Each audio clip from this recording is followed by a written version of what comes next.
Regan said 20 Thick Boy gift memberships. Thank you, sir.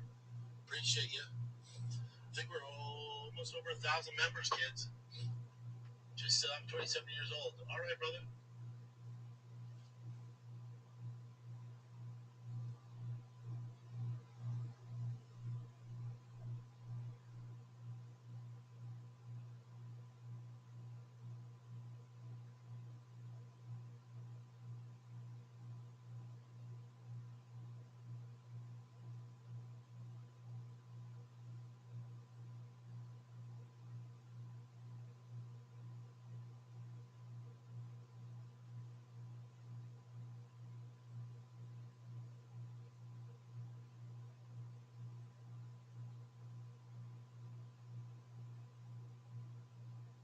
Follow the script, I guess. So, forever.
Yes, I can. Can you hear me?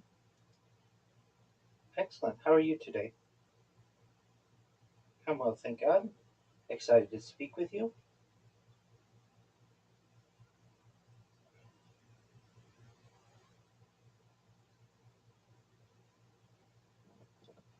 Um, so for StreamYard, as I have utilized the software in the past, after the discussion, I should stay in the call to let it upload it. Is that correct?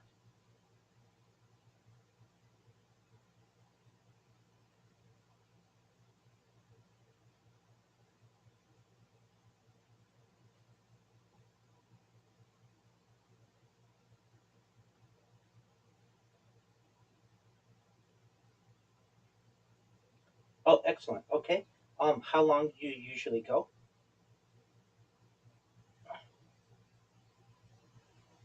Excellent.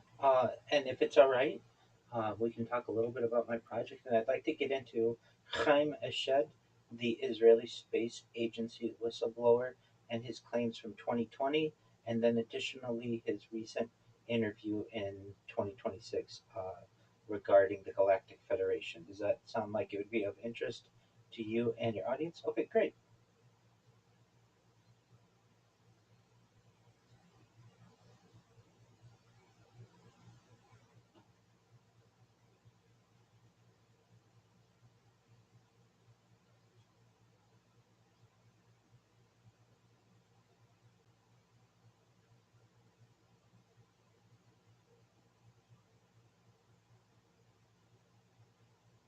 Sounds beautiful.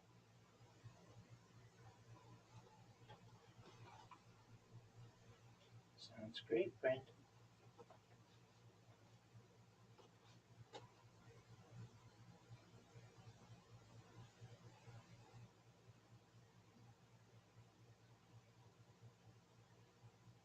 Thank you for the opportunity. It's a pleasure to be with you and your audience. Most certainly. I'm Rabbi Rothschild. I stream my life 24 hours a day, 7 days a week, 365 days a year for world peace. I've been doing so for more than 4 years. My streams go back to the pandemic. We've seen the death of a queen, the birth of AI, the coronation of a king, and everything in between. This is a real life Truman Show, a real life Big Brother. This is a timeline and a time capsule of human achievement. In the 1990s, the phrase content is king was coined, and I'm making it true today. I'm king of the internet. This is the biggest event in global history, and here's why. In 2017, The Economist magazine stated that data had overtaken petroleum as Earth's number one resource, and I have archived more data on the internet than any person ever, which is making me a very influential person. I'm going viral, God willing, and when I do, I'd like to make you, your friends, your family, all financially independent if you're not already. I want to ensure that you have generational wealth if you don't already, and I'd like you to be able to start charities and philanthropic organizations of your own.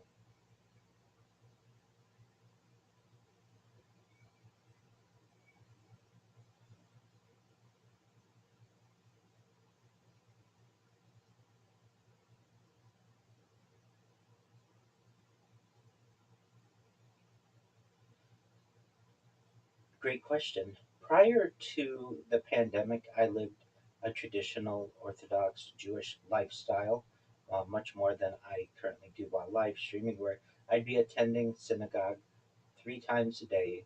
I certainly was not someone who had really much of a social media presence, nor did I have much comfort being on camera for as much as I am today. However, as in addition to being an Orthodox Jewish rabbi, I'm a certified project management professional, and my position as a project manager for a major Fortune 100 organization went remote. So I went from going into work every day in a suit and tie to opening up my laptop and being on camera anywhere from 8 to 10 hours, and then from there, even some services and classes within my Orthodox Jewish community went online as well. So that increased the amount of time I was on camera for another 2 or 3 hours. So I was approximately during the pandemic spending about half of my day on camera when previously I never did before. And I recognize that if I'm already on camera for as long as I am, and I am already sharing more than half of my life with strangers, essentially, I wouldn't necessarily think of it to be that strange to share the other part of my life. And it was during the pandemic, after work, each night after I would be able to leave my remote position and my classes had finished, I would go to Tiger Woods' golf course in Anaheim, California, and hit golf balls. And I wanted to see what my drive looked like and what my swing looked like. And so I took out my phone and started recording myself. And I would make little jokes while on camera, knowing that I was on camera, whether I topped the ball or sliced the ball or hooked the ball, whatever it was. And I thought, you know what, these are interesting videos that perhaps my future family, God willing, may one day want to see what their dear old dad was like during the pandemic before he had met their mother and they were even a gleam in my eye. And so I began uploading that data after work in the evenings and recognized that each night it was becoming quite a responsibility to do all of this uploading. And I thought, you know what, there's got to be a better way. And really, the better way is to stream it. And so I thought, all right, well, if I'm going to start streaming, I want to do it better than any person's ever done it before. And I had in the past seen the movie The Truman Show and certainly seen the television show Big Brother and thought, well, I'm not too different than most people during the pandemic. Many of us are having to become more comfortable being on camera. So, why don't I buy some equipment that is dedicated to live streaming? So, I bought some laptops and Chromebooks and tablets and iPhones and Android devices, you name it, put them around myself in 360 degrees, and created my first YouTube channel in fall of 2021. And as they say, the rest is history.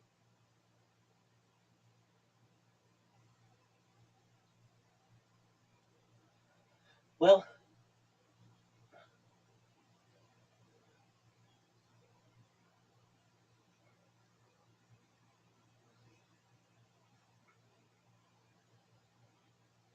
it's certainly a legitimate concern. And as I had previously stated, I was not someone who was really comfortable being on camera, at least not knowingly. I've worked in financial institutions in the past, and perhaps I was on security camera, but I don't really control those, and they're generally closed circuit. Certainly, the change occurred with me with my position going remote and also classes and some services also going remote, which caused me to have to get comfortable being on camera, whether I liked it or not. And I would say that my anxiety of being on camera, that really many people experience when they don't have a lot of time live streaming or even just being on camera in general, was reduced. And then you get into the more, I would say, private areas of your life that you're live streaming. So no longer is it when you're just in front of a screen. Now you're sharing your entire body. You're sharing yourself sleeping, eating, drinking, even bodily functions and showering from the waist up. I'll keep the camera up to avoid any types of major privacy issues, or I'll wear swimming trunks when I'm, you know, participating in some baths or showers or whatever it may be. But I do my best to give the viewer a portal into my life that I think will be studied in the future. Just as in the past, we had people who were journalists, or people who would write in journals, or diarists, people who would write in diaries, and we've learned from a historical standpoint much of how the world operated during that time of when they were documenting through their lens of generally a pen to paper. I felt that I could use a camera as a medium to be able to do the same. And really, once you start streaming many times, you recognize that you're on camera, but you also recognize that we're all not that different, that we all laugh and experience joy and humor, and we all are, you know, at times not as happy, or perhaps can experience sadness. And I think that the people of the future will find this to be a fascinating project to be able to study not just what's going on in my life, but also what's going on in world history, because 24 hours a day, I keep a radio on in the background. So you can literally go back to any moment of any day, essentially for the last half decade, and know not only what was going on in my life, but what was going on in world history. So everything that we just experienced with the World Cup, or with the 250th anniversary of the United States, or with wars or peace or whatever it may be, I've been able to archive that. And so people can literally use my stream now or in the future as an archive of human history. And in addition to just the historical aspect, I think people in the future will use it to understand more about humanity and about human biology, about things like eating habits, sleeping habits, circadian rhythms. Perhaps as a, I use my stream as a dream diary. Things like um, the idea like of hygiene and different biological or biometric patterns that may be able to be studied by people. Really, I think aging as well. We don't have one person who basically has been on camera for this amount of time to be able to study the aging process over long periods of time. Yes, we have people who take maybe a single picture every day for an extended period of time, which is a great data point, but it's certainly not continuous as video is. So I think that those are just a few of the ways that people might be able to study my life in the future. And because I understand the potential value in this type of data, my anxiety of not necessarily wanting to be on camera all the time was lessened. And then eventually I have embraced it. I enjoy the fact that my life is archived and that I've created this digital diary for the people of the future. But in answer to your original question or statement, um, you don't just become comfortable immediately sharing your entire life with the world. It does take time.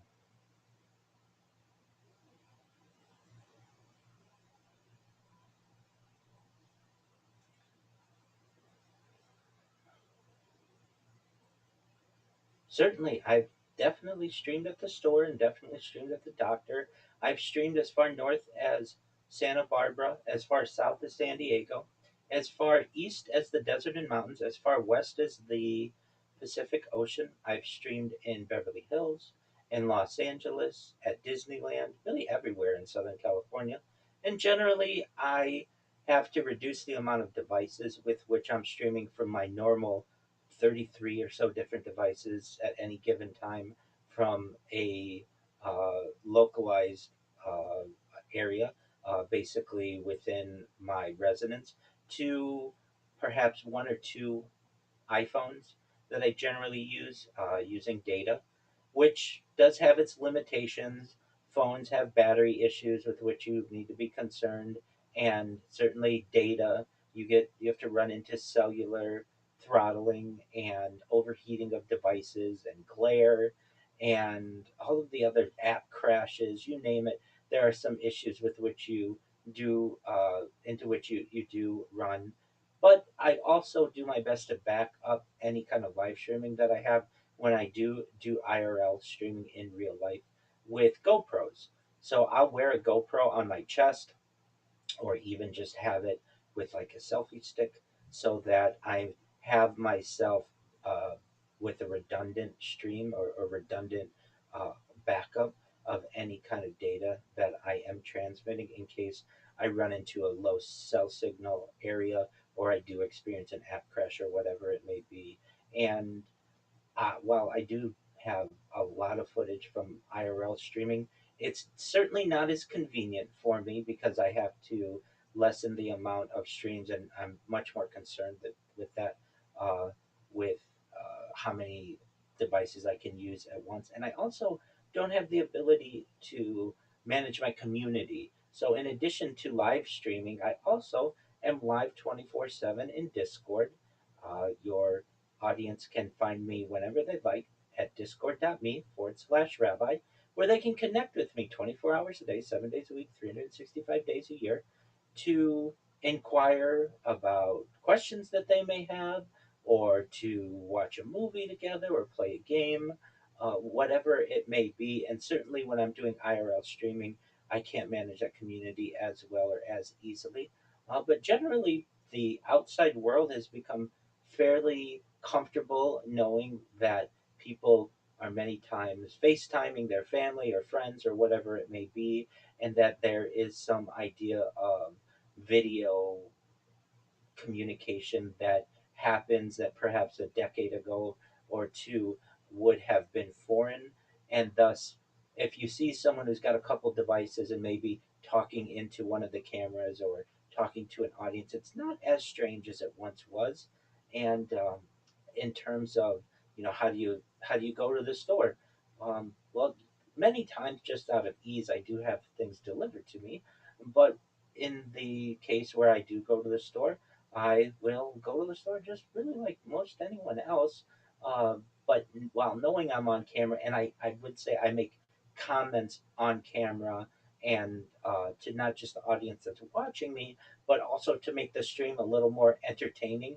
Generally, when I'm at the store and I'm not recording, prior to this project, I would be silent like anyone else, and I would just, view the different products and put them in my cart or whatever it may be. But in order to give the audience a little bit of a view into my mind, I may be a little bit more vocal. So that does change some things. But generally, because society has become more comfortable with people using devices in public, I don't run into many issues. So I really live my life generally while on camera in public as I do while the cameras are off.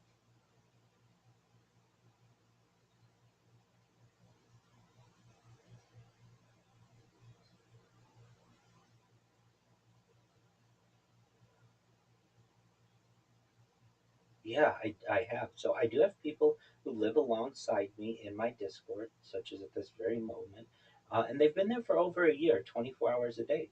They have connected with me. They think it's fascinating, and just due to where they are in life, they're able to literally live every moment of every day alongside me. But then I have had people from an IRL standpoint or in real life come and visit me because they've been so fascinated by it. People as far away as 8 hours. I've had people from Northern California visit me in Southern California. I've given them tours of my residence and to show them my different um, devices. And these are total strangers who I have invited. And we've gone on picnics and gone to the park and really just in, in, in many ways connected as friends when normally I wouldn't do that. I wouldn't be that open with my life. So from both an in real life way, I've connected with individuals and a digital way as well. And I do find that people are fascinated by this. They many times say to me, I wish I would have thought that. I wish I would have thought of that. Or I've always wanted to do something like that, but I just couldn't because I was married or I had children or I had a job or whatever it may be. And generally, 99% of the people who I encounter online, especially and IRL, are very positive towards the project and recognize that it has the opportunity to change the world. If we can see that one individual, an influencer, so to speak, isn't that different than the rest of us? This has a very uniting effect potentially that may be able to impact people from a diplomatic standpoint. I have a world peace theme to my streams. I want world peace, and also I have a futurism theme to my stream. So I like to talk about things that people find fascinating, and hopefully it becomes more of a trend. I have found other people who are doing similar streams as well. They haven't been doing it as long as I have. I've surpassed over 1,700 days 24/7 of archived footage from multiple streams. But I have found people who have been live streaming their life for about a year or so. And then there are certainly people who are streaming their life, but they don't archive it. And to me, what's important is archiving it. If it's not archived, did it really happen? Is kind of a question that I pose. I think it's important that you can go back to any moment of any day of my life, the last half decade or so, and know exactly what I was doing. Not necessarily just saying, oh, I streamed it, but you can't watch it anymore. I want people to go back and be able to view it. So there are people who find the importance of archiving in addition to streaming, but no one has done it nearly for as long as I have, nor have they done it from as many different angles as I have, which I think make it really interesting. But in answer to your question, yes, I have had people reach out to me, certainly from a digital world and in real life.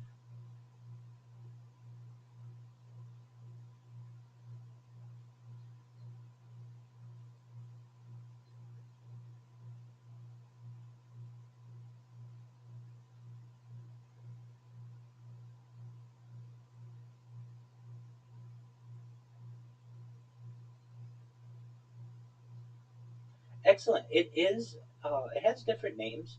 Many people call it life logging, where you basically log every aspect of your life. Other people call it life streaming, where you literally stream your life. So it doesn't have one necessary name.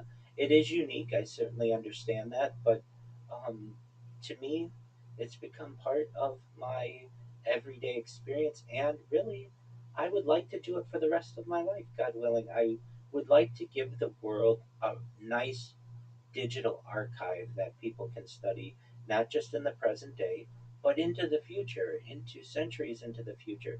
Just like we look at people's diaries or people's journals or ancient manuscripts about what life was like, and those are studied by historians, I think people might do the same with the internet. We may have oh, maybe some type of internet archaeologists of some point at some point in the future, and they hopefully don't need to discover my streams. Hopefully, I've gone viral by then. But if they needed to, they'd be able to understand what life was like in the present day, what life was like during the pandemic, and then how life has changed.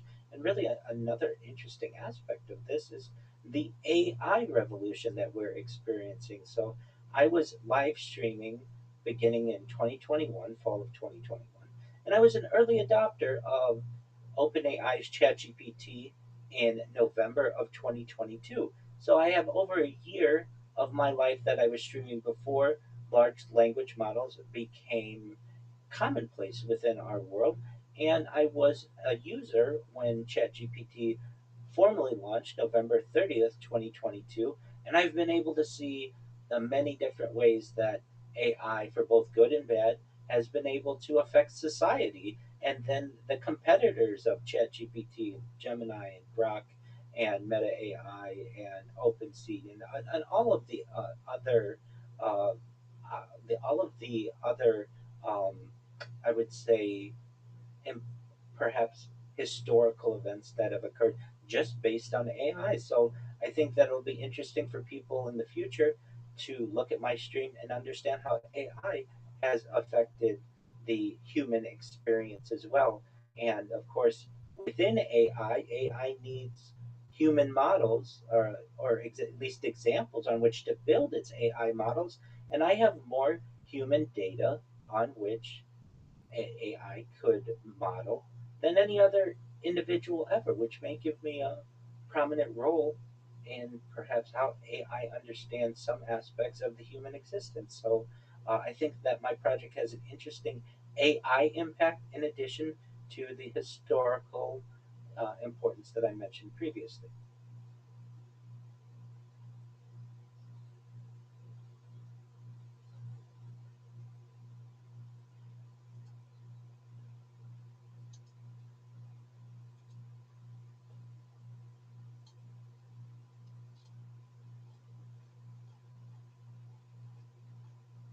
Absolutely.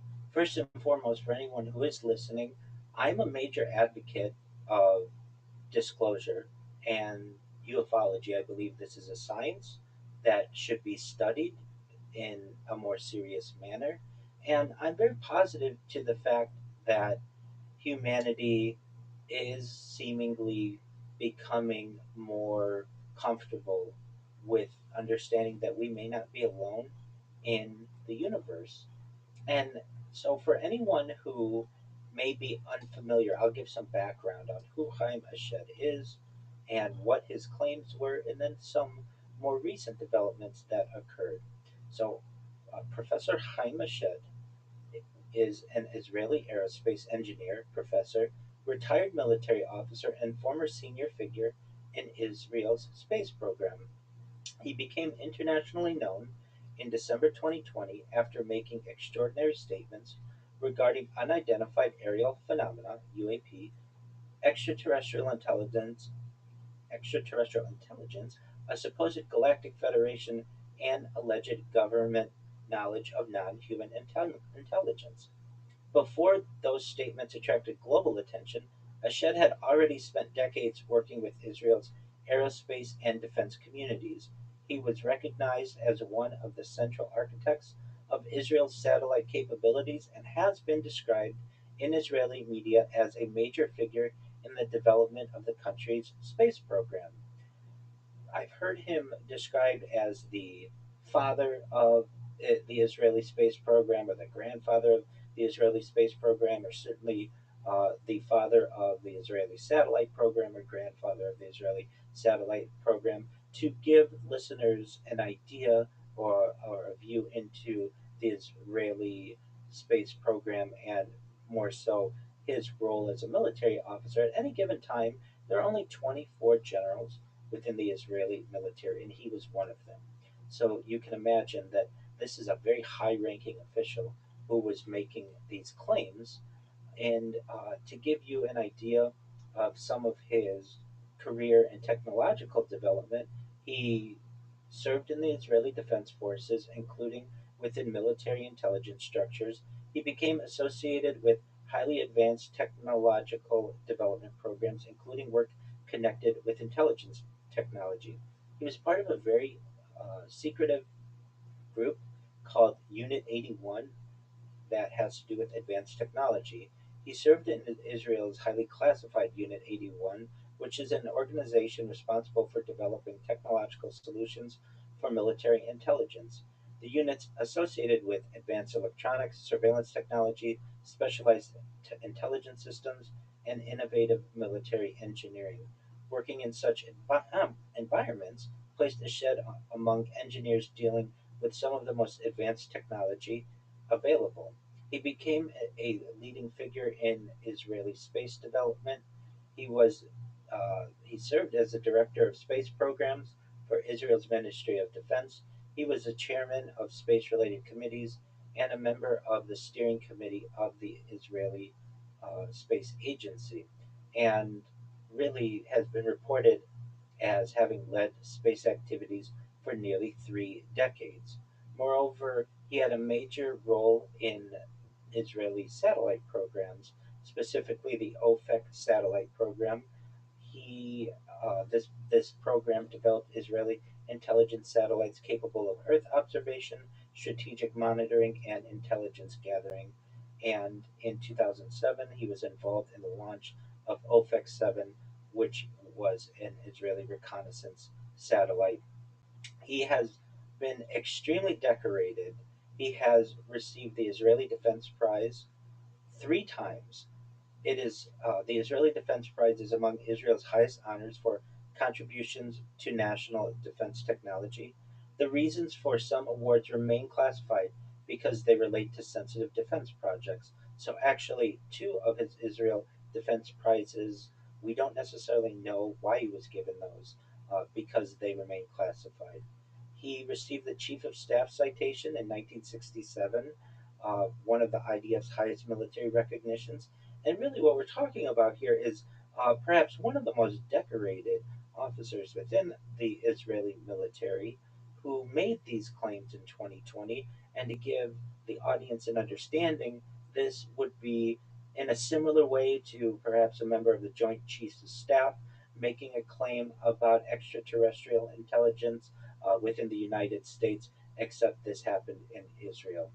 And in 2011, Chaim Eshed retired from government space leadership, and really he then became a professor, a lecturer, a consultant, and a participant in discussions regarding future technologies. His interests expanded beyond traditional aerospace engineering into questions about artificial intelligence, space exploration, the future of humanity, and the possibility of extraterrestrial intelligence. So that gives us a background on Chaim Eshed. And then moving into 2020, he was born in 1933, and so in 2020, he was approximately 87 years old when he made the claims that he did. His major UFO statements became public in December 2020. The importance of his age and at the that stage of his career, he was speaking after a long professional career. He had already achieved recognition in aerospace, and he stated that his reputation was established and that he had little personal incentive to seek publicity. His supporters viewed his age and career history as reasons to take his statements seriously. His critics argued that extraordinary claims require extraordinary evidence regardless of his background. Now, in 2020, he, specifically November 2020, he had written a book, and then he had an interview in December of 2020 that changed his public image. In December 2020, he gave an interview to the Israeli newspaper Yediot Aharonot, in which he discussed claims regarding extraterrestrial civilizations and secret interactions. He described UFOs as being unexplained technology. He argued that certain unidentified objects demonstrate capabilities beyond known human technology. He stated the UFOs perform maneuvers that cannot be explained by existing human technology. His argument focused on advanced propulsion, unknown physics, and technology beyond current aerospace understanding. One of the more controversial statements that he made was that humanity had contact with an advanced group he called the Galactic Federation. He claimed certain governments were aware of this relationship. The relationship involved cooperation and that the beings were studying the fabric of the universe. He also stated that the aliens have asked not to announce that they are here. Humanity is not ready yet.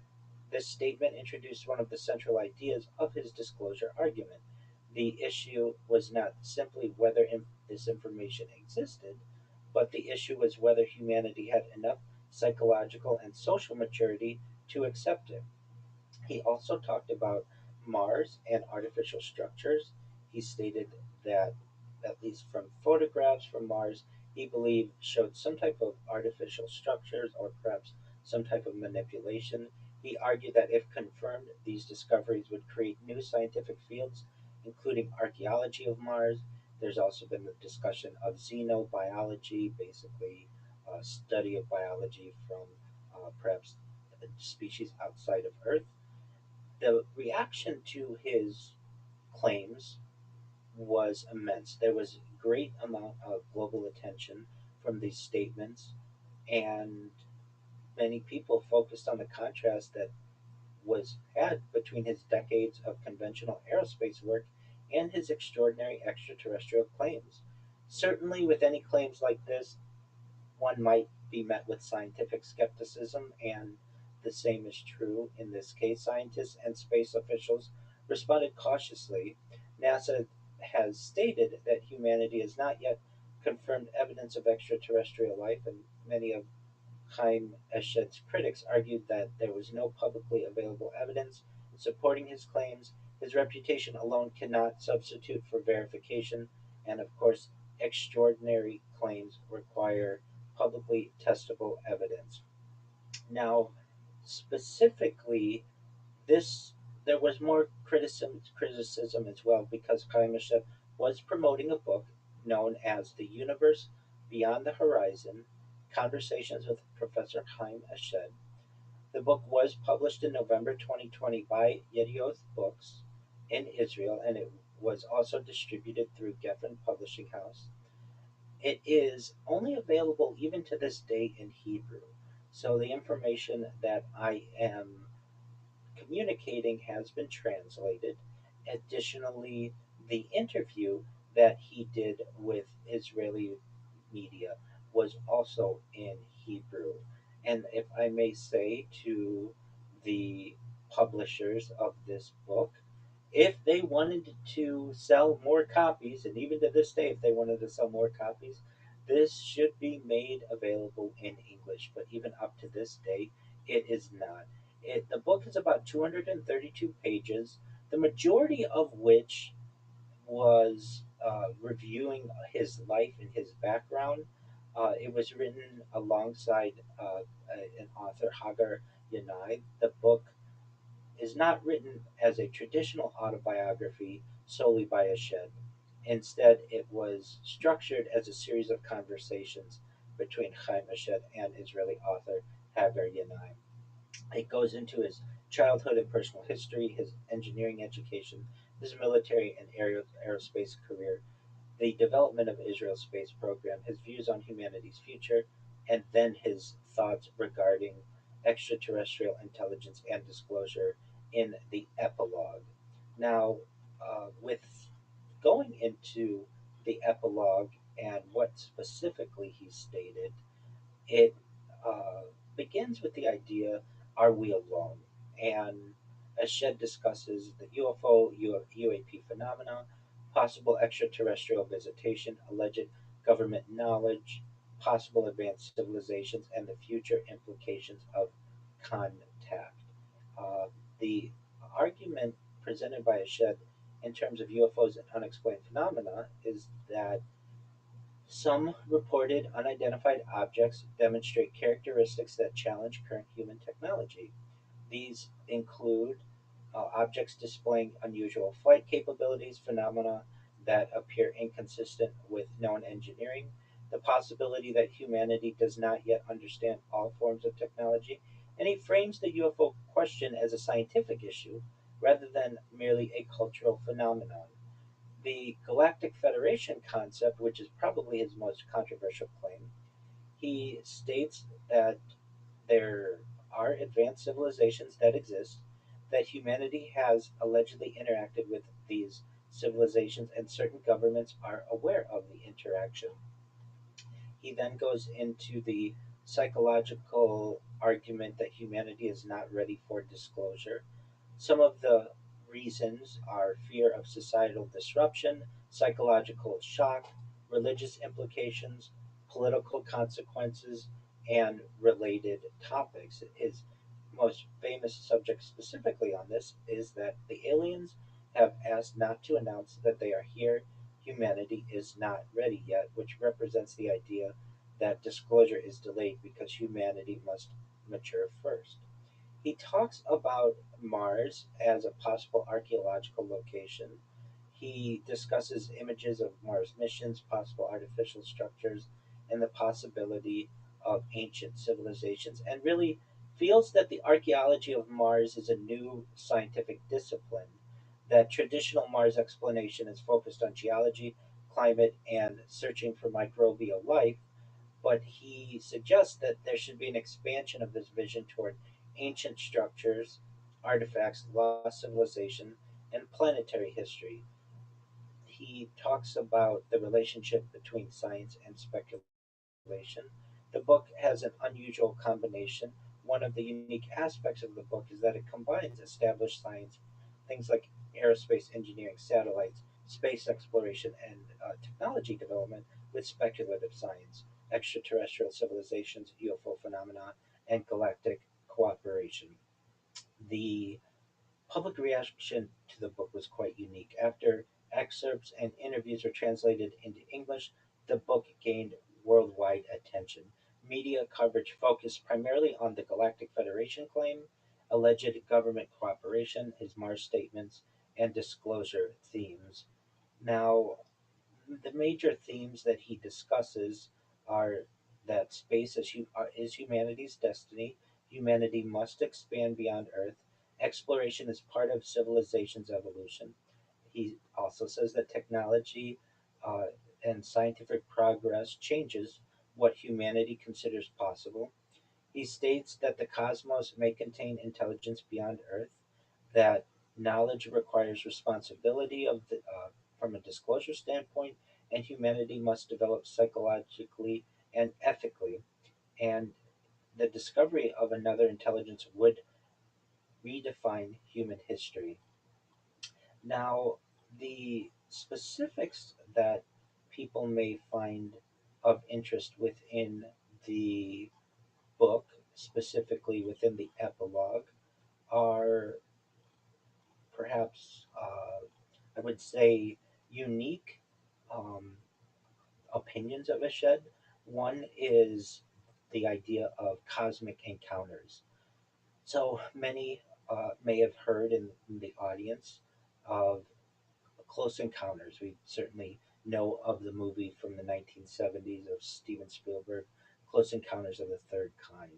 But Chaim Eshed expands on some of these ideas. He states that from category 1 through 4, these are Earth based encounters. The first kind are visual observations, reports involving unidentified objects observed in the sky. These do not have direct physical interaction, and these represent the basic level of unexplained observation. The second kind are those types of encounters that have physical effects, reports involving measurable effects such as electromagnetic disturbances, physical traces, and effects on vehicles or environmental changes. The third kind, certainly the most famous of them to date, reports involving witnesses observing beings associated with unidentified craft, and he moves the discussion from technology to biology and intelligence. And then the fourth kind, human interaction, reports involving communication, medical examinations, direct encounters, and alleged abduction experiences. The the transition from observation to physical evidence occurs in his category 5, biological evidence and non-human remains. He introduces a category involving alleged examination of non-human biological remains. The scientific consequences would transform biology, evolutionary theory, anthropology, medicine, and the understanding of life itself. Category 6 involves objects within Earth's orbit, extending the phenomenon into space. Eshed includes observations of unidentified objects beyond Earth's atmosphere. Object, objects operating in Earth orbit would represent a technological mystery, a security issue, and evidence of possible non human activity. He moves into category 7 with astronaut observations. He references accounts involving astronauts perhaps observing unexplained objects in space. The importance of astronaut testimony. He states that astronauts represent highly trained observers, and these observations carry significance because they occur during carefully documented missions. And then moving into the final category, he references artificial structures beyond Earth, moving from UFO research to cosmic archaeology. The category represents the largest conceptual expansion. The question changes from are objects visiting Earth to have intelligent civilizations previously existed elsewhere in our solar system. He then discusses within the epilogue of his book some historical events and alleged ancient technology. He references a 1994 event, the Comanche Point or Grand Canyon case. He describes an ancient craft discovered in the Grand Canyon region of the United States. He presents it as evidence of long term presence of advanced technology. Allegedly, the craft is described as approximately 4,000 years old, and the arrival is associated with approximately 200 before the Common Era. A quote that's attributed to him is that the internal structure showed that the alien crew were human like, short, and oxygen breathing. He states that there are archaeological implications that this case presented is potentially connected with ancient artwork, regional traditions, and historical mysteries. He then references a Kiev, Ukraine artifact discovered after World War II, that an arrow shaped craft component was found underground, and the internal technology allegedly contained control systems, advanced equipment, unknown technological components, and there may be some type of Sanskrit connection. He states that the markings resembled ancient Sanskrit, but not that it was ancient Sanskrit. And the historical implications of this, if verified, the case would suggest advanced technology existed before modern civilization. Human history may contain unknown technological chapters, and he references these before going into a 1968 case, the Timmensdorf, Germany incident, where he describes a disc shaped craft containing 12 small bodies. He suggests that these beings were not natural biological organisms in the traditional sense. A quote that's attributed to this 1968 case of Haim Eshed was that the bodies seem to have come out of an assembly line as a product of cloning. The idea of artificial life and its implications raises questions about cloning engineered organisms, manufactured biological entities, and advanced biotechnology. He then goes into some of the perhaps understanding of what's going on in Mars, that there perhaps is some type of fortress there, at least from the photographs or evidence that has seen. And he proposes a new scientific field, the archaeology of Mars, and that exploration, when it does occur, should involve excavation, preservation, and analysis of possible ancient structures. He states that uh, new areas of research will open up, for example, archaeology of Mars, and perhaps future astronauts going out to Mars will have to be trained in archaeology. Now, the ideas that he references in terms of the Galactic Federation specifically is the idea of cooperation between humanity and advanced non human civilizations. He claims that certain governments have knowledge of these interactions. According to Ashed, secrecy exists because humanity lacks the readiness and is just generally not ready, and that we have to move beyond Earth centered thinking and think of humanity's cosmic responsibility, and that this is a beginning of a new scientific era Potential future disciplines include xenobiology, cosmic archaeology, advanced physics, and interstellar diplomacy. And these aspects of the book certainly made waves, but where there were even more waves that were made were in his newspaper interview. And so, as I previously stated, this interview took place in Yediot Aharonot, which means latest news or recent news in Hebrew. The Yediot means news or pieces of information, and the Aharonot means last, latest, or most recent. This is a major publication within Israel, and it was unique to publish this type of information that created this international UFO controversy. On December 2nd, 2020, Professor Chaim Eshed was interviewed, or at least the interview was published. And the idea is that not only do his main arguments from his book, not only are they referenced within this interview, but additionally, he goes into some more specifics, including the fact that Donald Trump allegedly is aware of um, the the disclosure movement and the idea that Donald Trump was aware of the alleged extraterrestrial situation, that Donald Trump considered revealing the information, and that the alleged extraterrestrial group, meaning the Galactic Federation, supposedly discouraged disclosure because humanity was not ready. A publication of this interview was also published in the Jerusalem Post, but it was this was an English language and did not go into the specifics. The original Hebrew discussion contained more detailed explanations, more background regarding Eshed's reasoning, additional comments about the UFO phenomenon.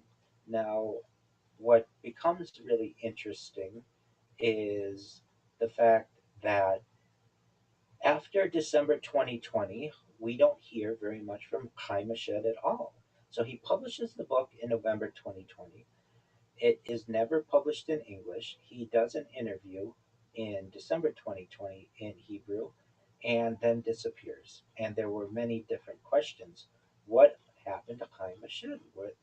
What's going on? Well, it turns out that perhaps conveniently, we have the introduction last month of an interview that Chaim Eshed did with Uri Geller, the famous super uh, paranormal researcher, and what occurred was that on June 10th, 2020, Uri Geller interviewed Chaim Eshed. They're both Israeli, and this interview occurred in English, which was unique. Previously, Chaim Eshed had generally had his communications solely in Hebrew, and they addressed the public inquiry. Geller opens by acknowledging that there were thousands of inquiries regarding Eshed's multi-year silence following his controversial 2020 revelations, and Chaim Eshed references a Men in Black encounter. He attributes his withdrawal to a visit from mysterious, untraceable figures at his apartment. These individuals demonstrated intimate personal knowledge of his life and questioned him on sensitive topics, including nuclear physics. Ashed chose to cease public discourse on the subject following this encounter until he could consult with Geller. The idea that what Chaim Eshed shared in 2020 was not recanted. If anything, the information that was shared in 2020 is reinforced. Eshed details in this interview his background in special units focusing on developing advanced non-conventional solutions to penetration and transmission. There's a technological focus. Chaim Eshed describes his work involved quantum technologies and advanced scientific concepts that remain beyond common description, and he expresses a duty to share his knowledge when humanity is prepared and claims that his findings are supported by semi scientific references from various nations. He reinforces his and reaffirms the existence of the Galactic Federation. He states that they the that the Galactic Federation posit that the world is not yet prepared for full disclosure. He and Geller have a discussion. Geller describes the potential impact of physical alien contact as an atomic tsunami, and the two express a shared hope that extraterrestrial knowledge will eventually help humanity end wars and eliminate nuclear threats. The idea that Chaim Mashed was perhaps threatened is similar in UFO lore. This Men in Black archetype, Mashed's account of being visited by untraceable figures parallels historical reports of Men in Black categorized by their sudden appearance, detailed knowledge of witnesses, and disappearance. Despite his lack of physical evidence, Mashed's distinguished intelligence career lends gravity to the discussion within the context of ongoing global UAP, unidentified anomalous phenomena interest. Geller and Ashed indicate a forthcoming collaborative project aimed at presenting this information to the public more effectively, and there are historical parallels. On June 9th, 2026, Geller framed this collaboration against his own 1970s experiences with the Council of Nine, linking the current disclosure to the long-standing history with channeled communications and figures like Gene Roddenberry. And so, really, that is an overview of what Chaim Eshed stated in his book in November of 2022, and in an interview that he did with an Israeli media organization in December 2022, and his most recent interview with Uri Geller in June of 2026.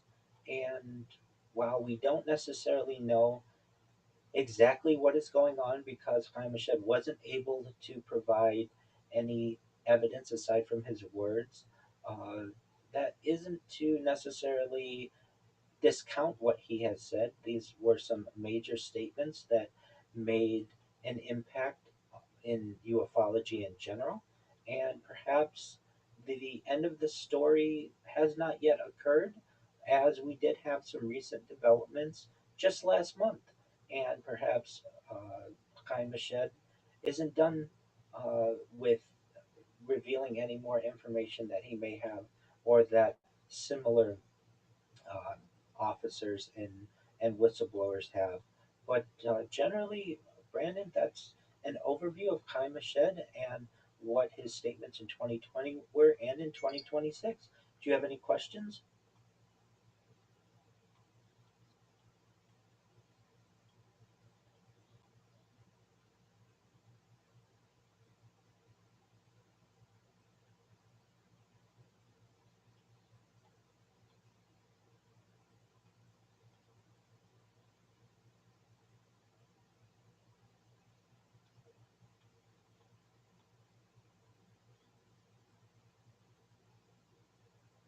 Certainly, he feels at his older age, when he first made these statements, he was 87 years old, and then now being 93, that he had nothing to lose. And he goes into some more detail about consciousness, death, and the possibility that consciousness continues after the body ends. And perhaps he's becoming more comfortable with his own mortality. In terms of how does he know this information, he doesn't really go into too much detail of it. It's not as if he says, I sat at this table and they briefed me, or that I had direct communication with aliens telepathically. We don't have a good understanding of how he acquired this information aside from the fact that it was acquired during his experience with the Israeli Space Agency. And the fact and lack of evidence uh, is disheartening, but we do find that that is somewhat common within ufology and with any whistleblower, that if he did have some type of direct evidence that he could potentially have some type of compromise, or he may be compromised in one way or another. This could be against perhaps non disclosure agreements that may have made, or perhaps other types of agreements that were required due to classification or some type of military intelligence compartmentalization. So it is disheartening that he doesn't have any proof, so to speak, of what he says, aside from his extremely gilded and extremely, um, I would say, unique role within the Israeli military and Israeli space agency. Do I believe what he has to say? This is consistent with other whistleblowers who have stated the idea that perhaps there is a galactic federation, or at least the idea of the Kardashev scale. For those who aren't aware, the idea that was proposed by Soviet researcher uh, uh, Kardashev, basically the idea of humanity not necessarily being a what we would consider what is referenced as a type 1 civilization that has been we have as humanity been referenced as perhaps a type perhaps something along the lines of a point 0.7 for people who aren't aware. A type 1 on the Kardashev scale can harness all energy available on its home planet. It includes solar, geothermal, oceanic, and nuclear um, capabilities. Type 2 harnesses the total output of its star, and Type 3 harnesses energy across the entire galaxy.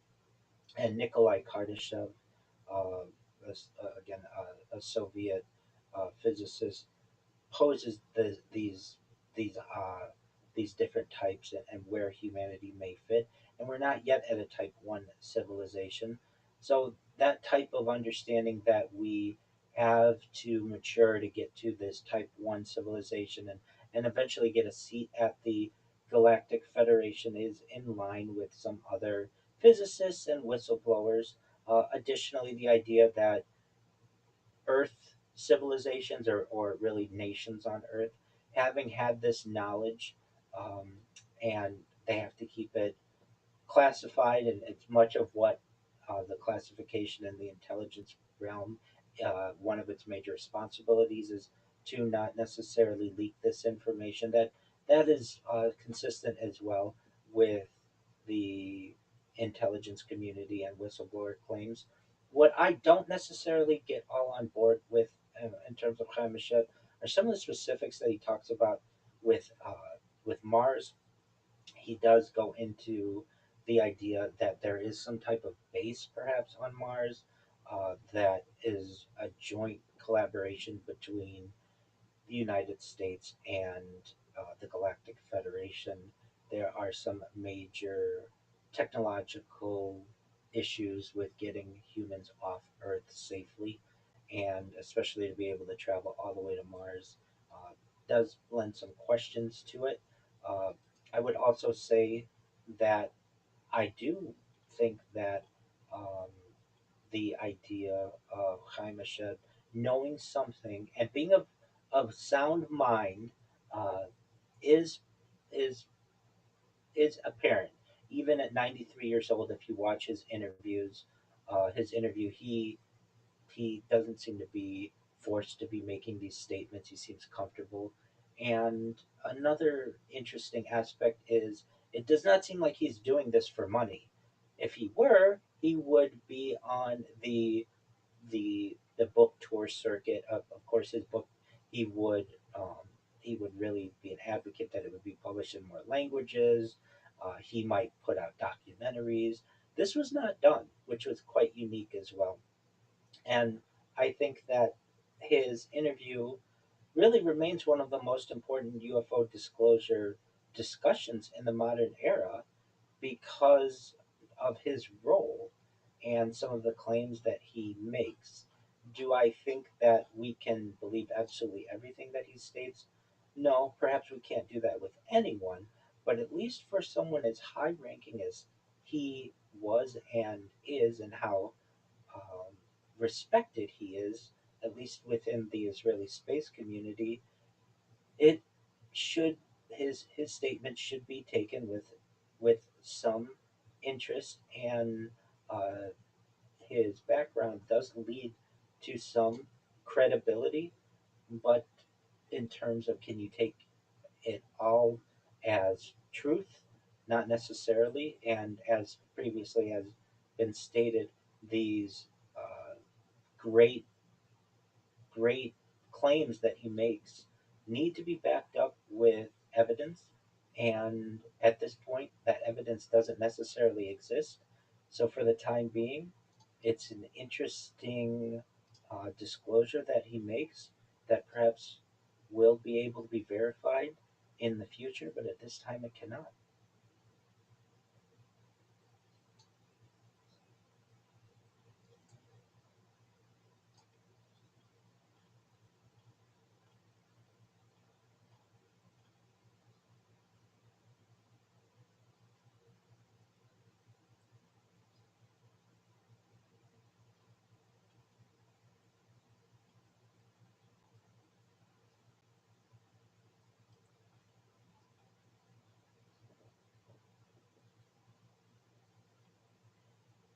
I'm in agreement with you. I am an advocate for whistleblower amnesty, which is generally what this is known as, and the fact that there has been generations of people who have been compromised within the intelligence compartmentalization, and they've been threatened, they've had their families threatened, and when people undergo such desperate events, they are willing to keep their mouths shut. And I think that it's time that we handle this discussion of disclosure and our overall not being alone in the universe with maturity. And so I'm positive for the developments that have happened recently, including today, and the pushes of different hearings that have occurred on the UFO subject or UAP subject, and the topic at hand. If you ask the average individual, according to Pew Research and CBS News and other polling organizations, a majority of people do not believe that we are alone in the universe. And this is really unique, meaning those of us who are advocates of disclosure are the majority. And it's just taken time over the course of the last century or so, really more specifically, probably just the 79th anniversary of Roswell happened this month. And so it's taken maybe arguably a little more than, or less, give or take, 80 years for humanity in the modern age to begin taking this subject with the severity that it may require.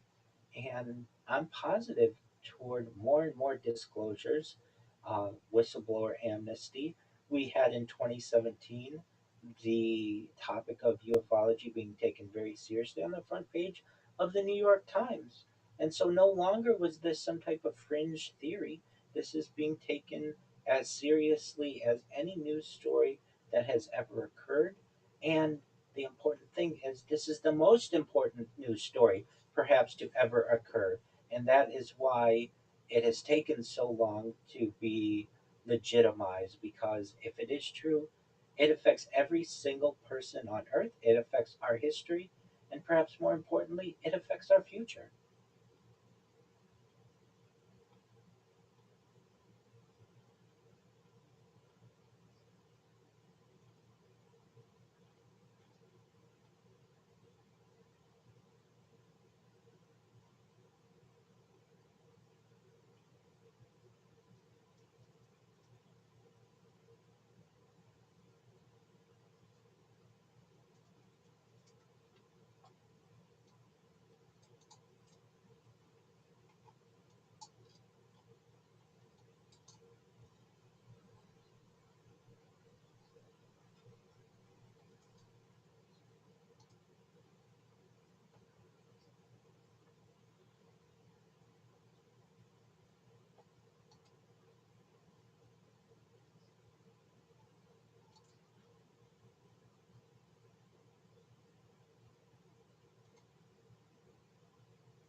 That's true. There's no doubt about that. And while you and I may have our finger on the pulse of ufology, or the UAP movement, for the people who do not necessarily have the knowledge, we have to be patient with them. That disclosure perhaps may not happen overnight, that we are in a period that is known as soft disclosure, perhaps, and that we need to be patient with those people who aren't as familiar with this topic, perhaps, as we are. But I'm in agreement with you that we have to be individuals, perhaps, who take this information not without verifying. I think the phrase is trust but verify, and we need to do that with all the information that's coming out regarding this topic, and not to take anything really in life uh, with complete belief. And that's part of the scientific mission, that nothing is ever debunked, that we need to continually and routinely go back and study even that which is considered to be science fact, and to ensure that it continues to measure up in the modern age. And the ufology question and the idea of trusting but verifying is, I would say, very important for us to continue to do. But if anything, it's a very exciting development that we have been getting over the course of really the last decade or so. It seems that the government has become much more open to the idea of disclosure, and I'm sure you and I are anxious for a day when everyone knows that we aren't alone potentially, not just in the universe, but perhaps not even on Earth, and that even our origins as a species may have been manipulated. The idea of panspermia, the idea that life could have come from a different body, and perhaps the idea of even guided panspermia, where an extraterrestrial species could have helped to guide our evolution here on Earth and the evolution of different species on Earth, may be may have more truth to it than perhaps we were once willing to grant it within our understanding of our origins as a species. And the more that we are looking to learn as we continue to have in depth discussions and whistleblowers, and really disclosure of this movement, and how that's going to change society. The idea of anti gravity and antimatter just alone can bring into the idea of traveling faster than the speed of light, or perhaps ideas like time travel become realities when you can manipulate space time and travel great distances nearly instantaneously. That is going to have a major impact on society. I don't know if we're ready for it, but I would like those who hear what we're discussing to take this with certainly some seriousness, recognize that we can trust but verify at every step of the disclosure journey.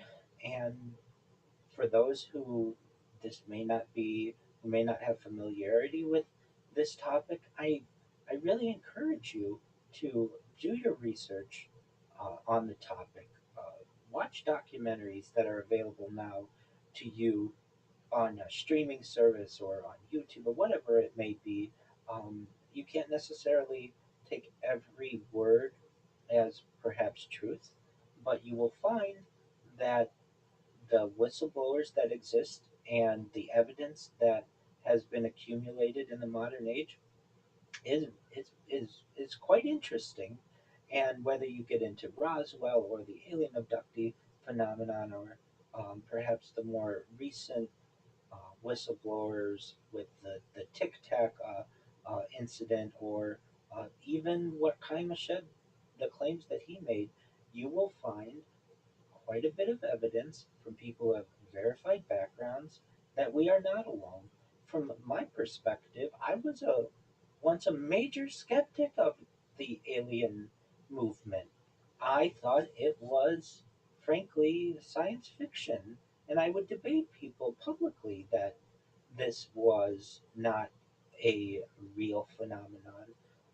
I was a young person, and this was about more than 20 years ago or so, approximately 20 years.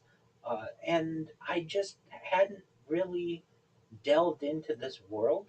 And it was during my research, specifically watching a press conference known as the Disclosure Project of Dr. Stephen Greer, which was a May 9th, 2001 press conference at the National Press Club in Washington, D.C., where Dr. Greer gathered more than a dozen whistleblowers from all aspects of both government and non governmental entities, both American or United States um, whistleblowers and international. That was the first time I had ever seen multiple verified, vetted individuals who risked their entire reputations and their credibility to lend credence to this topic. And it was from there I saw this around 20 years ago or so. And it made me delve into the subject, get really deep into it, and I had to have a uh, I would say I was humbled by this, and I recognized that I did not know everything, and that really no one knows everything. And um, I think that it takes a strong person to admit that they were wrong. And I was wrong on this subject, that there's much more evidence in terms of humanity not being alone than there is for us to be the only species in the universe. And so, for those of you who may be skeptical of this subject, I invite you to reference and watch and research some of the uh, the the references that I've made, because you will find perhaps for yourself that there's a lot of credibility to the whistleblower claims, to the idea of humans not being alone, and then moving forward, where are we going as a civilization, and how can we perhaps utilize some of the technology that we may have been able to reverse engineer, and the idea of us maturing as a species to eventually be able to sit at the galactic federation that Jaime Shed references.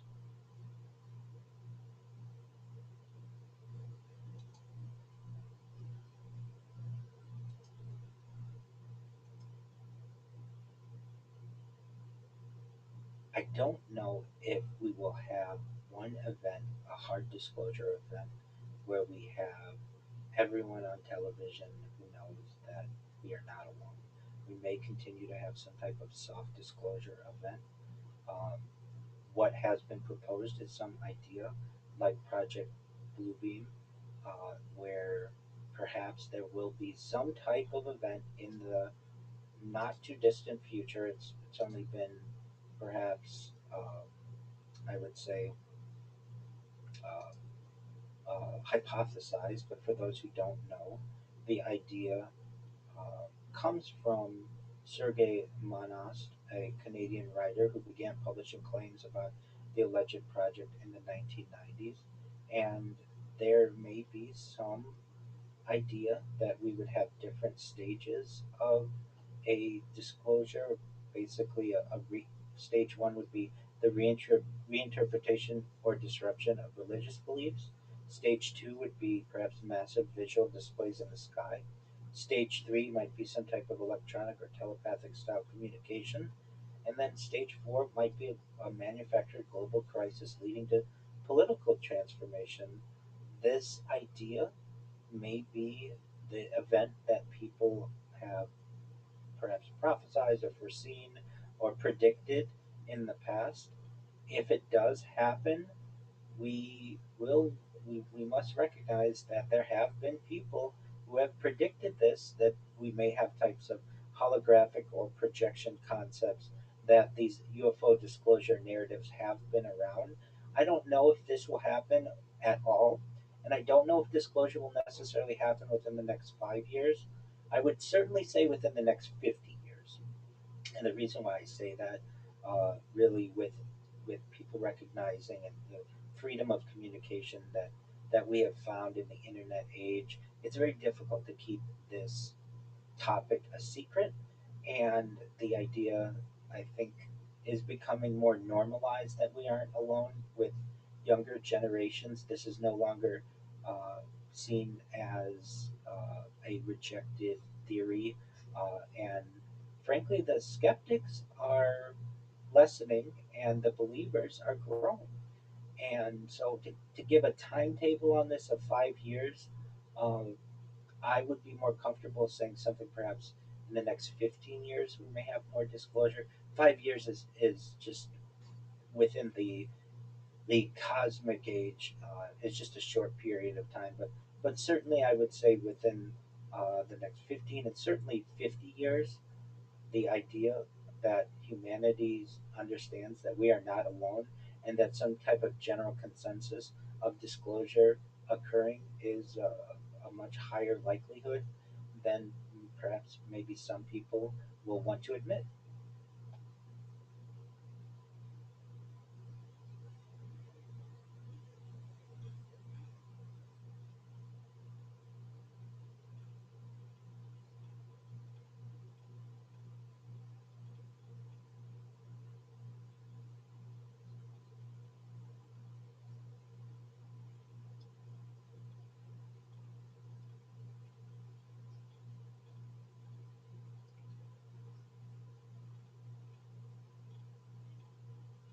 That's absolutely true. And then how will that affect humanity from religious connotations?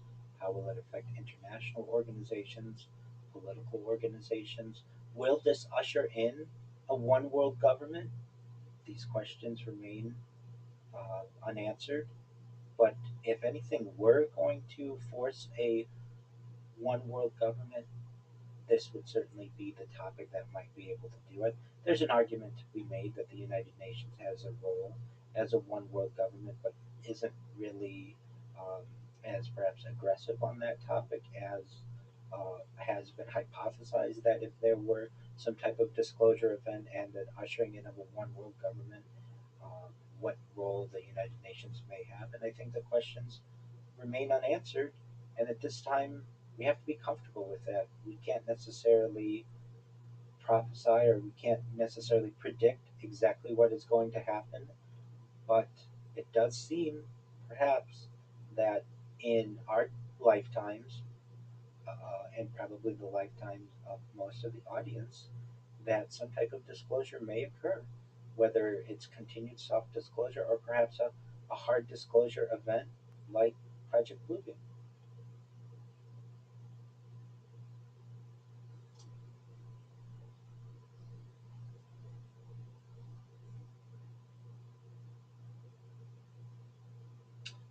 I'd love to give the audience an opportunity to find me. The easiest way is to go to my Linktree, linktree.com/Rabbi Rothschild. You'll find all my social media there, including links to my YouTube channels and my Discord, discord.me/rabbi. For those people who want to view my life 24/7, 365, the easiest way to do that is just go to YouTube and type in Rabbi Rothschild, Rabbi space Rothschild, and filter by live. And you'll see I am live on multiple streams 24 hours a day. You can observe my life and goings on whenever you'd like. For those people who want more support in life, they want a friend, they would like some type of pastoral figure, I invite them to join my Discord community, discord.me/rabbi. We play games together on a nightly basis. We watch movies together. We certainly have these types of discussions together. I lend advice to individuals on topics such as employment and relationships and academia. Really, if somebody's looking if somebody hears me and they want to feel like they're not alone, I really invite them to join the community. We have people who are live 24 hours a day alongside me. We have thousands of people who are in the community. We have some people who just like to sleep alongside me to know that they're not alone. We have some people who just like to interact with me on a daily basis. And these are from countries around the world. You don't have to be Jewish to be a member. We invite people from all backgrounds. The only thing that I ask is that you are an adult. I really just want people to understand that many of the discussions that we have um, are are mature discussions, like alien abductions and the idea of alien disclosure and perhaps other topics that really I want to ensure that the people with whom we're having the discussions are going to be able to have them in a mature fashion generally. And so, if you are an adult and you want to join, feel free at discord.me/rabbi. If anyone would like to read my writings on these topics that we've mentioned, as well as many other topics, including artificial intelligence and technology and social justice, I invite them to go to my blog, which is rabbirothschild.medium.com. You can find every day I publish at least generally two articles there, and people can learn about what my interests are and what my perhaps positions are on certain subjects that are really, I feel, for the benefit of humanity. And just in conclusion, if anyone out there ever feels alone, know that there are people out there who care about you, who love you, who may have never met you before, but think about you and your lives and your families and just your overall benefit constantly. I have humanity on my mind. I have world peace on my mind. I have these types of topics on my mind because I really want a better world in the future than what we've had in the past. And with that, Brandon, I want to thank you. I want to thank your audience for the opportunity to share some of this research and to share some of my project. And would love to do it again sometime, God willing. Excellent.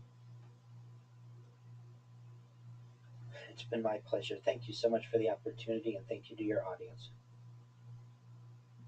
You as well. God willing. Thank you so much for the opportunity. And if you don't mind, I put some links. I sent you some links. If you could put in the description whenever you get a chance so that people are able to connect with me directly.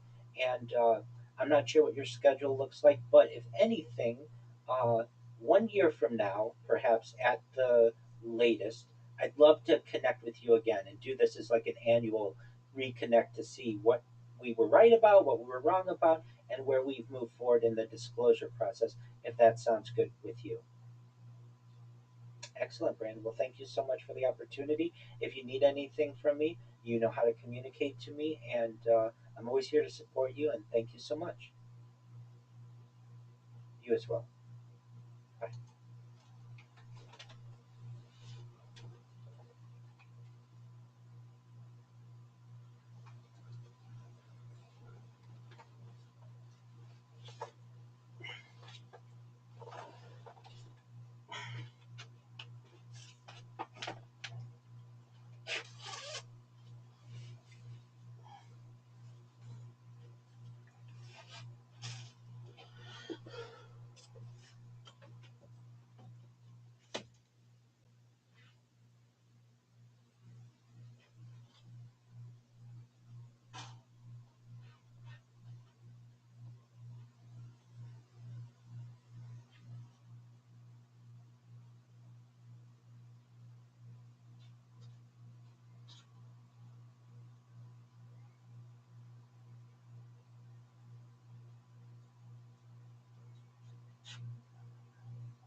how did it go? Really good, really well, I should say. It was a good interviewer.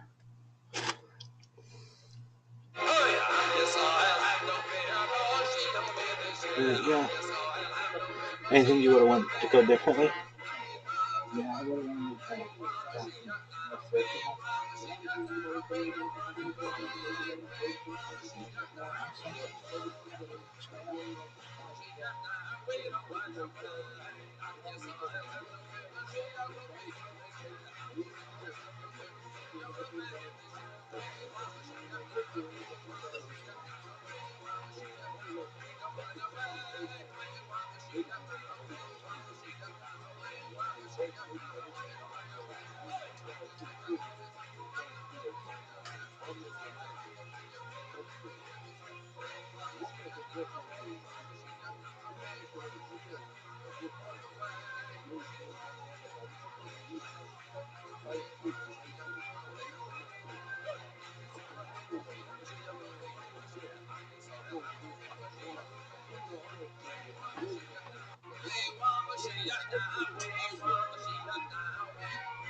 I was in high school, I was got ACF certified as a junior culinary. Yeah, so that was pretty cool for like 17. You know, kind of curious the rest of my career.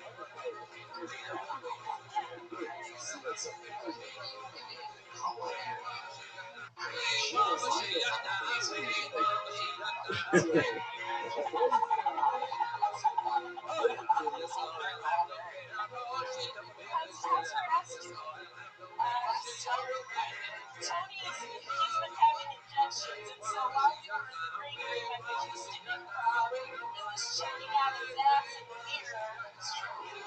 I found out that happened. He doesn't have the ass. How dare you? Let me tell you something. It's funny. I would have been awesome.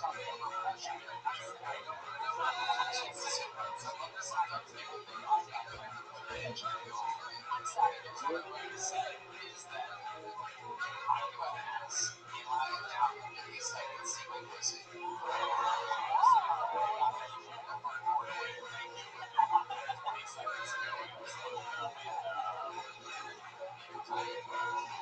Jamisha, her style, everything in it is so playful, it's so funny.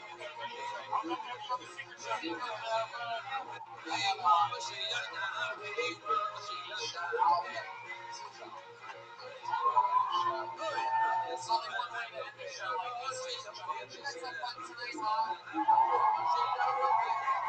I present to you the regular that has done more new minutes than anybody ever in the show's history. This weekend in Houston, as well as 2 weeks ago in Denver. This guy is the first person to take the stage at my shows, and he does so to a standing ovation, and he leaves on a standing ovation. Everywhere he goes, he absolutely destroys. He's selling out everywhere. He's making $60,000 a month on Cameo. Ladies and gentlemen, the Midnight Machine, the Midnight Strangler, coming on the radar. Brilliant. Lights out. On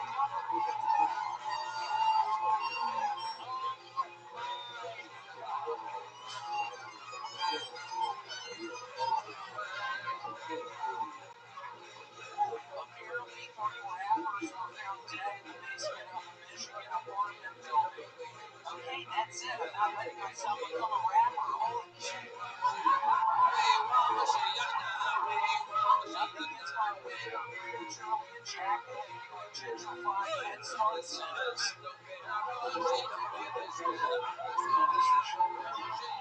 $319-million-year-old brain was discovered in England. I had no idea mine had traveled to the UK.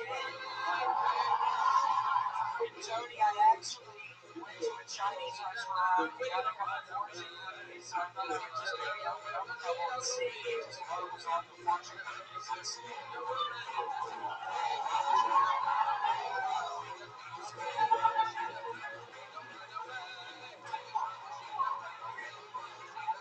so, nobody listens to more on AM radio.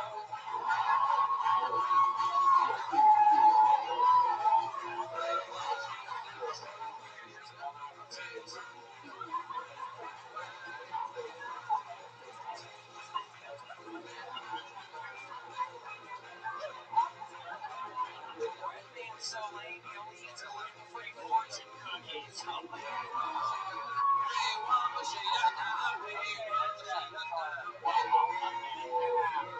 Grease tomatoes.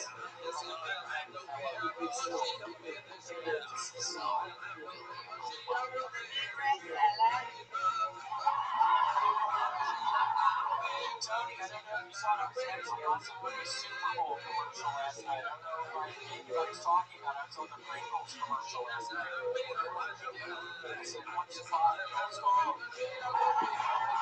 Seriously, it's like the lead role in it. I got on the Pringles commercial. All this stuff. I'm like, I know everybody's talking about TV on the fucking Blazers thing. His ass went up the fucking line. And I don't want to say it, come on, once you talk, you don't stop. Watching Pringles commercials, like nobody's flooding, talking about it. It's the biggest thing that's literally ever fucking happened to me. It's like nobody even mentions it. I'm talking about fucking Tatum. Didn't even say shit in this fucking commercial. We have no idea.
Special announcement. Want you guys to hear it first. So you have a chance to buy tickets.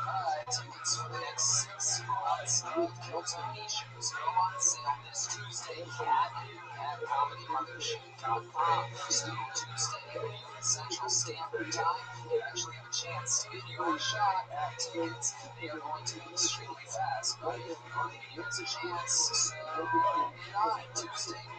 6 months of Kyoto Comedy Mothership. Good luck. Hey y'all, out here in Austin, Texas, business is booming. All around the country, several industries are heading for hiring this spring, including e-commerce, healthcare, and surprisingly, hospitality. It's one of the areas with the most growth. Not only does this industry need to hire for service positions, but also managerial positions and back office operations positions.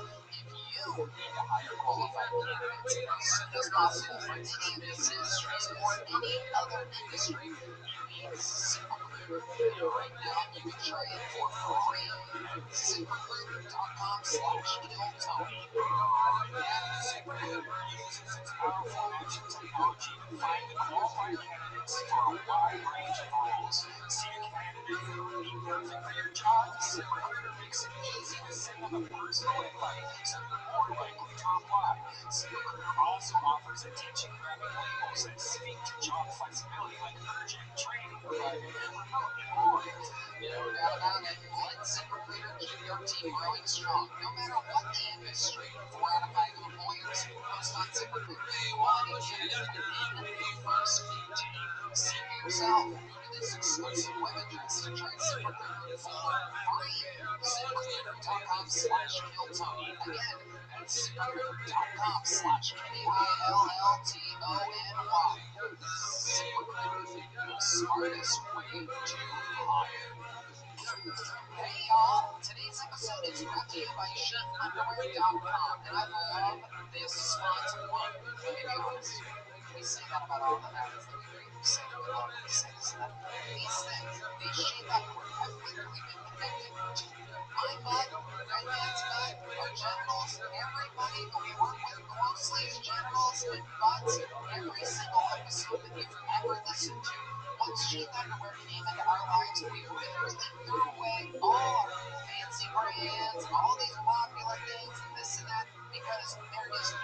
There she is. The most complicated materials you could possibly have. How you living, girl?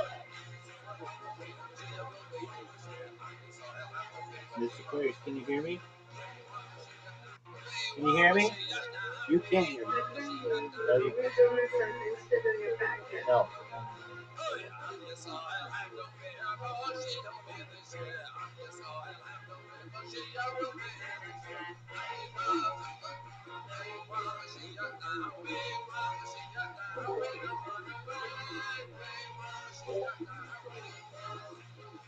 Miss Aquarius. There we go. How are you, madam?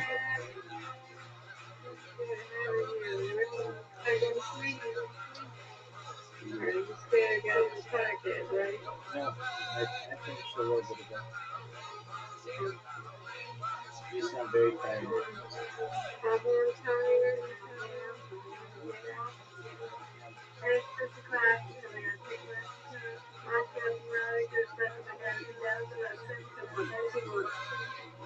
She wants to curl my hair, so he wants to curl my hair. So, okay. Go back. I said, and I am tired. I had a busy day. And then we had like conversations. We got tickets outside. It's like snow cone or something. Yeah. Like little ice. Wow, they take good care of you. Yeah, I had a busy day. I had a busy day on Thursday. I went out and started I got smoke, I've been there. Oh, yeah. Because I don't wear them like that. So let me down wear them.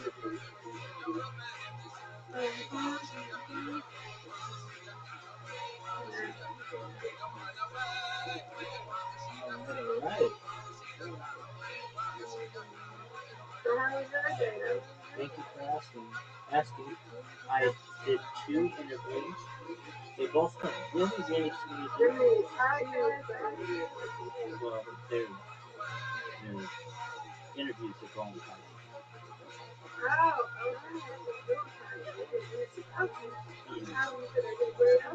Yeah, so the hosts interview me on different topics, and it went really smoothly, both of them, fortunately.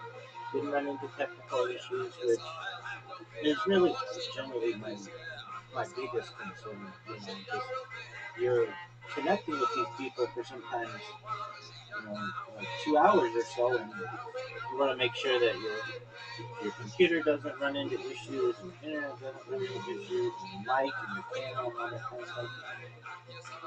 And so the first one I did was this morning, and then the second one I did was just this evening. They were ready for the free oh, okay. Yeah. And but the both hosts were really nice. This was an interesting thing. So a few weeks ago, I did an interview with a gentleman named Cesar, or Cesar, and uh, he was basically like, "Hey, I want to do another interview with you in the future, but work has been really busy, so we'll have to like figure out a time." I'm like, "Okay, that's fine." So then the other day, I get an email from somebody named Caesar saying, "Hey, I got your email. Work has been really busy, but can you do a podcast, which would be today?" And I was like, "Yeah, that's great." And I'm thinking they're the same person, but they weren't. They were both just men named Caesar who had busy, who were busy at work, who had similar thoughts. So I go into this one interview expecting to discuss one thing, and it ended up being that we discussed something else, which is totally fine and was interesting. And so um, both of the podcast hosts that I met with today, they want to have me back on in the future, which is always a good thing too. That they found what I had to say interesting enough to continue. You and I win, you win, undefeated and golden, undefeated in friendship. I know you're right. You're right. I knew I did something wrong there, Miss Aquarius. You're right. You win, I win, you win, reload. So Yes, good job. I knew something was off when I said it. And then I was thinking to myself, did I go too far? Yeah, I think I did. Yes, that's right. That's right. Excellent. Excellent. So, I did the 2 interviews today, which was really good. And then I got another person, and this is always a good thing for me where they were like, hey, um, sorry, like I'm late to this, but I got your email, but it was in my spam folder, and that's fine. I don't care if it's in someone's spam folder because I'm sending out so many emails that I understand. I'd rather send out 1,000 emails and have them go to spam than 2 emails that don't go to spam but the people aren't interested. Basically, for me, I'm using a quantity strategy versus a quality strategy, and I've tried both, but you get different results whether you just send just a few emails every day or a lot of emails every day and see what hits basically. So I'm going to schedule another one and you know, and so I've got this project on which I'm working to document basically every podcast I can. I got a robot that's doing it for me, and it should be done maybe by next year. Maybe by midweek, and then it's going to help me document all of their contact information and their emails, and then I'm going to kind of make a project to reach out all of them. It's like thousands of them, and then kind of a fun project I've been doing, and we we've just been hoping the internet has been consistent and that my internet troubles are and as I say that, you know how it is with these kinds of things. As you say, like, oh, I think it's working, and then boom, it'll go out. Or whatever. So I don't want to say it's perfect yet, but at least in today's interviews, I haven't run into the issues that I've experienced previously. So that's good. I don't have anything scheduled to Tuesday, but I will maybe get some things on the it was a good day. I got up really late. I'm scared. And so, you know, be excited. I gotta restart my stream. And then I'm gonna go to bed. Hopefully get good sleep. Yeah, let's go. Long day, I'm a little bit too. Long day. It's over, Mr. Chris. I can't catch it. I'm the type of girl like the color I like it, but sometimes you put this in something else, like the ice cream, like or like the ice, like the what's it called? The tiny ice come like that. That's in the brain. By the time you put that juice, whatever you put in, whatever you choose, it melts. The ice melts when it's like juice. Right. By the time you put yourself on that ice, it melts like the juice. That's right. I completely understand. You know what a solution is? Well, first let me say, you and I, when you win, undefeated in both, undefeated in friendship. Yes, ma'am. To avoid ice cream headaches, you take your tongue and place it on the roof of your mouth, and the ice cream headache goes away. I know, but it's known as an ice cream headache. But any kind of brain freeze, I should have said brain freeze. But you know, brain freeze and ice cream headache generally are known as the same thing. So you take your tongue and you move it to the roof of your mouth and just hold it there, and it goes away immediately. Okay, cool. Yes, ma'am. Alrighty. Well, sweet dreams to you. I'm glad that I didn't miss you. Thank you for your patience, and I look forward to learning to play with you tomorrow and checking out how you get on.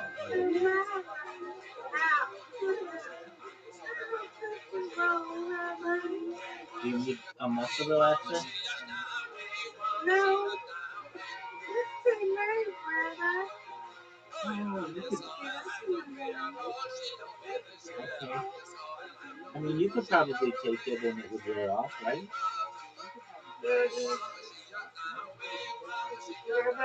You're gonna be okay?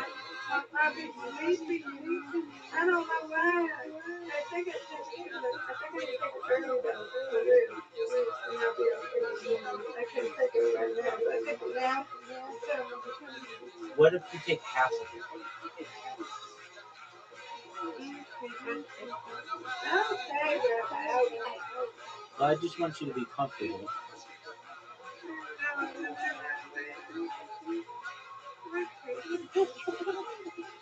Excellent. Go to sleep, okay? Yes, ma'am. Comfort is very important. Yes, it is.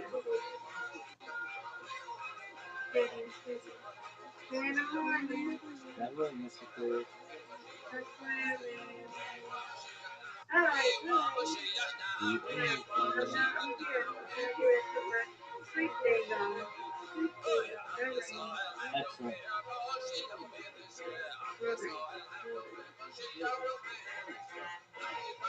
That's like a sweet thing, right? Thank you. Sweet things to you as well, darling.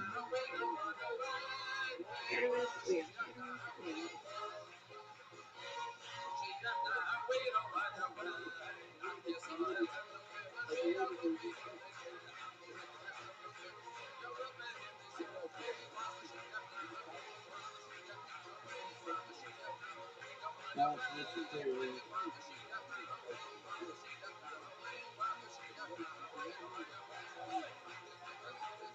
God, Mr. Brandon.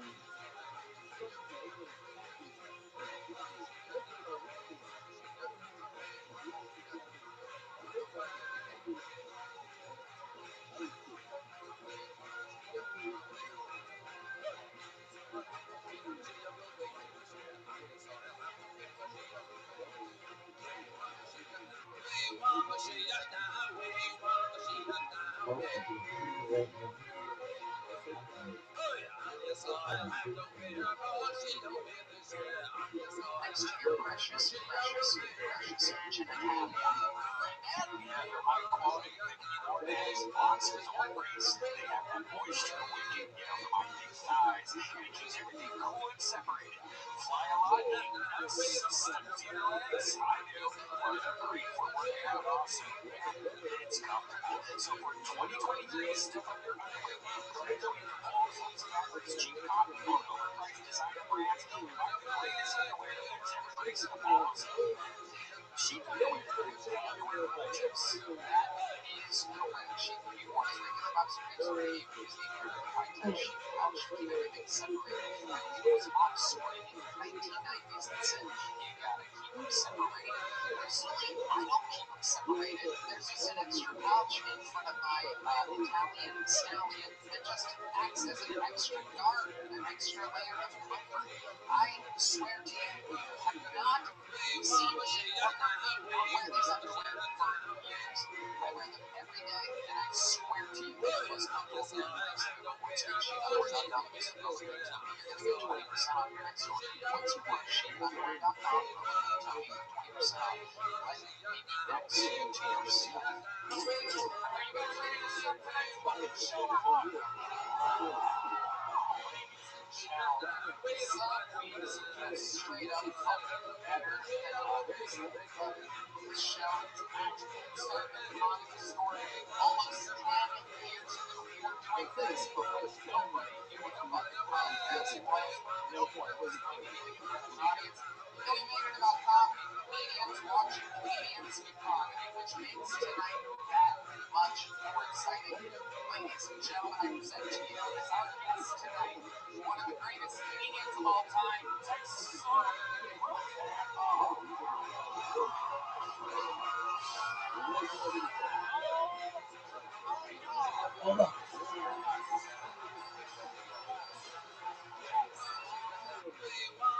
See that works in other things.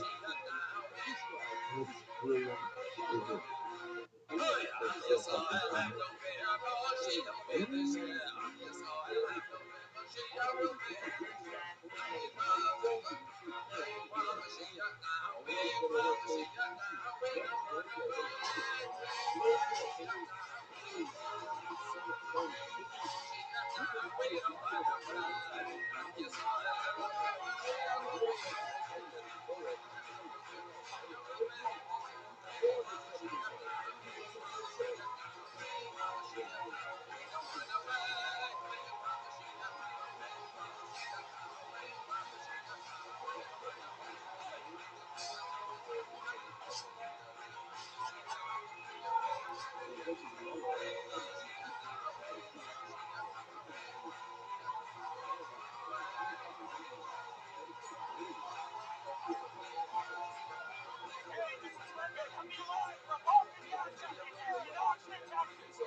Put some respect on my name.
on the electric guitar.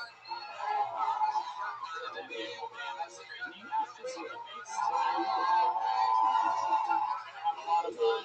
Before we start tonight's show, here's a little from the amazing sponsors that make tonight's episode available for you here, right now. Hey y'all, here we are, 2023, this new year, and you got goals and factors this year to help you achieve each and every one of them. Fuel up faster, ready to eat nutritious meals delivered straight to your door, leaving you time and energy to tackle everything on your to-do list. Achieve and maintain your 2023 goals with Factor. Get America's #1 ready-to-eat meal kit and start saving time, eating well, and living your best year yet. I absolutely love Factor. It's super easy, it tastes amazing, and it comes, straight to my door. It's fresh and the frozen meals are ready in just 2 minutes, so all I can do is eat and enjoy. I'm a busy guy, so this stuff is priceless. No matter your lifestyle, Factor's delicious flavor-packed meals to help you live up. Always with keto, calorie smart, vegan, veggie, and protein plus options that make sure you get chefs that are cooked by dietitians. Each meal has all of the ingredients you need to feel satisfied all day long. Speaking of keto, calorie smart, but good for a great meal. No, seriously, when I find keto, it was one of the hardest things to try to find. Keto created constantly cooking keto food. You have Factor do it for you. And have 34 chef-prepared dietitian that cover weekly options. There's always something new to try. Plus, you can plan out your meal.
Mashiach will be here again.